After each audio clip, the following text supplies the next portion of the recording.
ప్రతిదీ మాట మాటకు డివైడ్ చేసి వాళ్ళు పెట్టారు చూపించాలని, కానీ మీరు కూడా అందరు చూసింటారు. ఆయన అన్న ప్రతి మాట పవన్ కళ్యాణ్ గారు ఆయనకే తగులుతుంది. ఫస్ట్ ఆయనకు తగులుతుంది. ఇంకా బూతులు తప్ప వేరే రాని ఎవరు లోకేష్, ఆయన ఆ బూతులు వినడం కూడా కష్టమే, ఆయనకన్నా తగులుతుంది. ఈ వీటన్నిటికీ ఒరిజినల్ చంద్రబాబు నాయుడు గారికి తగులుతుంది. వాళ్ళ వెనక తయారు చేసుకున్న ఫేక్ సైన్యం ఏదైతే ఉందో, ఒకటి ఫేక్ సైన్యం కూడా కాదు, ఓ 10 అకౌంట్లు పెట్టి కూడా ఒకడే ఆపరేట్ చేస్తున్నట్టున్నాడు. టీడీపీ ఆఫీస్లో కూర్చుంటారో మరి హైదరాబాద్లో కూర్చుంటారు, వాళ్ళకే వర్తిస్తుంది. బూతులు మొదలు పెట్టారు. అసలు నిన్న వాళ్ళు చేసినవి చూస్తే ఆయన అన్న ప్రతి మాట మహిళలను కించపరిచేది కానీ, లేదా అసభ్యంగా మాట్లాడడం కానీ, పరుషం కాదు అసభ్యంగా మాట్లాడడం కానీ, తొక్కి నారదీయడం కానీ, ఇంకోటి కానీ, బూట్కాయలతో కొట్టడం కానీ, ఇంకోదాంతో కొట్టడం కానీ, కొడకల్లారా అని తిట్టడం కానీ, ఇవన్నీ ఎవరు మాట్లాడింది?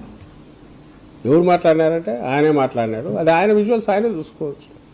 బట్ ఆయన సినిమా స్టార్, సినిమాల్లో స్క్రిప్టు తాను తయారు చేసుకున్న ఇంకోటైనా వాటికి సంబంధించి అప్పటికప్పుడు మాట్లాడవచ్చు. కాబట్టి ఐఎమ్ నాట్ రెస్పాన్సిబుల్ అని అనుకుంటాడేమో తెలియదు. ఆయన వరకు ఆయన నాదేం బాధ్యత ఉంది, అక్కడ ఉండేది నేను చెప్తానని, అందువల్ల ఆయన తీసుకోకపోవచ్చు. కానీ ఆయన టాస్క్ ఫోర్స్ పెట్టినా, ఇంకో ఫోర్స్ పెట్టినా, ఏది పెట్టినా అది నిజంగా కానీ ఏదైనా అయితే వాళ్ళకే వర్తిస్తుంది.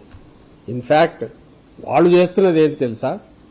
ఒక్కసారి అధికారంలోకి వచ్చాక పోలీసు వ్యవస్థను వాడుకొని వైఎస్ఆర్ కాంగ్రెస్ పార్టీని కానీ, లేదా వైఎస్ఆర్ కాంగ్రెస్ పార్టీకి సింపతైగా ఉండేవారు కానీ, లేదా మామూలు మీలాంటి వాళ్ళైనా ఏందా మరి 20,000 రూపాయలు ఎస్ఎఫ్టీకి అని అడిగినా, 52 లక్షల ఎస్ఎఫ్టీ ఏంటి సెక్రటేరియట్ కానీ అడిగినా వాళ్ళ మీద కేసులు పెట్టి కూడా తీయిస్తున్నారు.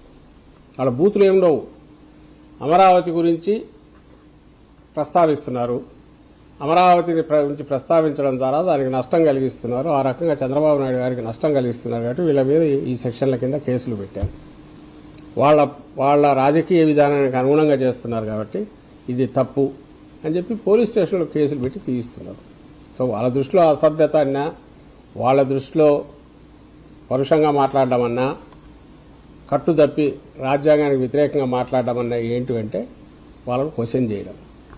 వాళ్ళ చర్యలు, వాళ్ళ దుశ్చర్యలు, వాళ్ళ దుర్మార్గాలు, వ్యవస్థలను వాళ్ళు ఎట్లా నిర్వీర్యం చేశారో, ఆ వ్యవస్థలు నిర్వీర్యం చేసిన తర్వాత అవి ఏ రకంగా కట్లు దించుకొని బిహేవ్ చేస్తున్నాయో వీటన్నిటినీ ప్రశ్నించడం అనేది వాళ్ళ దృష్టిలో బూతు.